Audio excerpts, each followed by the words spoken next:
ஐஸ்கிரீம்னாவே என் பசங்களுக்கு ரொம்ப பிடிக்கும். சரி வீட்டில் ட்ரை பண்ணலாமேன்னு சொல்லிட்டு கஸ்டர்டையும் விப்பிங் க்ரீமையும் வச்சு ட்ரை பண்ணி பார்த்தோம்.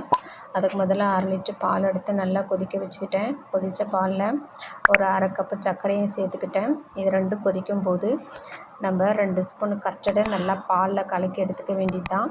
இந்த கஸ்டர்டை வந்து நம்ம கொதிக்கிற பாலில் சேர்த்தும் போது நம்ம கைவிடாது கிண்டிக்கிட்டே இருக்கணும். இல்லைன்னா வந்து கஸ்டர்டு கட்டிகளாகிடும். நல்லா கைவிடாது கிண்டிகிட்டே வந்ததும் திக்னஸ் ஆகும். திக்னஸ் ஆனதை எடுத்து நல்லா ஆற வச்சுட்டு நம்ம ஃப்ரீசரில் 1 ஹவர் வச்சுக்கணும். இதுக்கிடையில் நம்ம ஒரு 1/2 கப்பு விப்பிங் க்ரீமை எடுத்து நல்லா பீட் பண்ணிக்கணும். பீட் பண்ணதுக்கப்புறம் நம்ம ஃப்ரீசரில் வச்சுருந்தோம் பார்த்திங்களா, அந்த கஸ்டர்டு எடுத்து இது ரெண்டுத்தையும் சேர்த்து நல்லா பீட் பண்ணிக்க வேண்டியதான். பீட் பண்ணதை எடுத்து மறுபடியும் நம்ம ஃப்ரீசரில் ஒரு 2 ஹவர் வச்சிடணும்.